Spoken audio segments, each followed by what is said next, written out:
So an economics degree is the most popular college degree among billionaires, and yet most people with this kind of degree don't make that much money. So in the next few minutes, I'm going to explain why this happens, and at a deeper level, why an economics degree is valuable in some cases, and what that means for you. So the simple reason is that government and academia pays poorly, and if you are a professional economist, right, you do research, then you're probably going to go either into teaching or into government work. And that is the far less interesting end of the spectrum. The far more interesting end of the spectrum is why so many uber wealthy individuals have a degree in economics and how it helps them. Because those lessons, again, can directly apply to you and me. Now, before I get to that, we're talking a lot about decentralized technologies in this video that in the first place got brought about in part because of the pure volume of privacy and tracking violations and restrictions present on the modern web. And that can be bad for you personally and for your business. So whether you're trying to browse privately accessed geo-blocked content or securely manage multiple accounts, you need a tool that gives you full control over your online identity. And that's where GoLogin comes in. GoLogin isn't just about privacy, it's about freedom, security, and control over your online presence. Here's the rundown. So first, unblock any content. You can access restricted sites, streaming platforms, and services from anywhere. Next, full digital privacy. So unlike regular browsers, GoLogin stops websites from tracking you. 3, multi-account management. So you can easily switch between different profiles for, say, work or different accounts for your work, and then social media and business. Next, you can work securely from anywhere. So you can share accounts with your team without sharing passwords. And we're talking no IP bans with that lack of tracking. This hides more than just your location. We're talking about protecting your entire online identity. And finally, there's 2 gigabytes of free residential proxies included. That means you get fast and secure access to content worldwide. So if you want privacy, security, and total online freedom, then GoLogin is the tool that you need. You can try it for free today. Just click the link in the description to get started. Go hit that link right now, claim your offer, and that said, let's get back to the video. So there are some industries and skill sets in which the actual theory is immensely valuable, like machine learning. You've recently heard about the Facebook hires maybe, where these AI researchers who are really deep in theory are getting paid hundreds of millions of dollars, like an NBA all-star. And that's because the theory very directly translates to the practice when you're talking about these massive firms like Meta and Google and OpenAI. And economics isn't at all like that. Instead, the theory of economics, if you go really deep into it, is pretty much useless.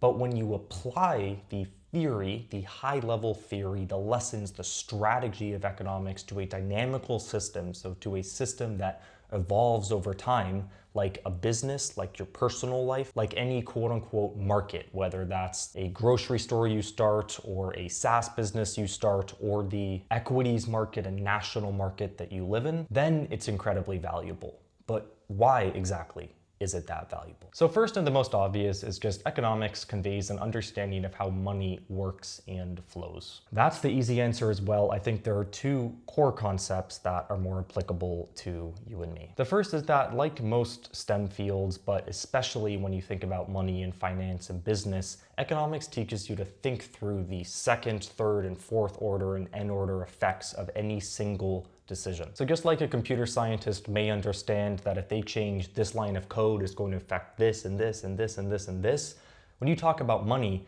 economics helps you understand when X happens, Y happens, Z happens, and so on down this chain of things that happen. And that is a very powerful tool when you talk about something like capital accumulation and business. And that's something we can all improve on a daily basis when it comes to decision making. Just think through decisions. And money is such an inherently emotional thing, but the study of money, that of economics and the study of exchanging value, is so useful in that it separates the emotion from it and lets you think through those capital effects, those effects from your decisions that involve a business or value or money or goods, and critically understand the risk and reward dynamic. And pricing risk is so hard, right? I can give you a very basic example of that.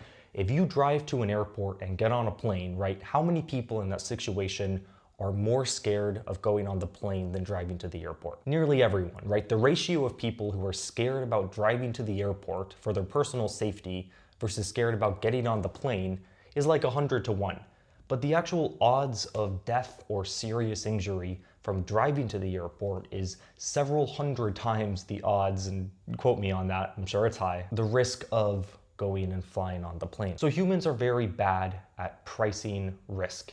And yet capital accumulation is all about risk because risk correlates with reward. And so the people who get the most reward took some volume of risk, and they at some point were probably really good at pricing risk. There are exceptions, of course, but if you look at the majority of the uber wealthy that created that wealth, they were very good at managing risk. And that is that lesson that economics teaches you of separating emotion, thinking through decisions, and pricing risk correctly. And hedging risk, I think, is one core aspect there.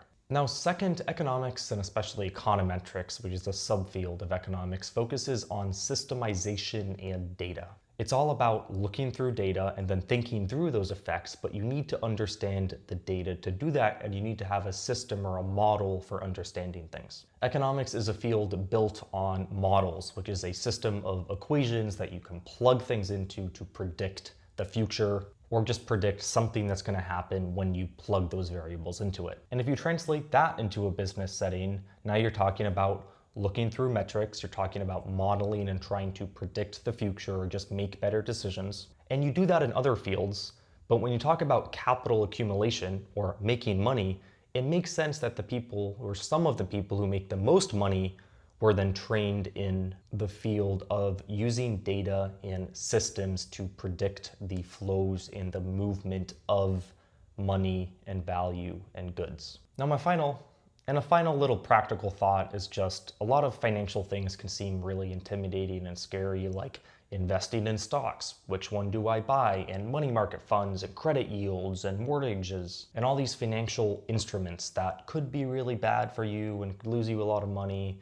And the study of economics gives you an understanding of all of those things, which is just practically useful in a lot of ways. Anyway, that is my little spiel for today on economics, both the good side of it and the bad side, so like theory being incredibly impractical. So I will see you in the next one.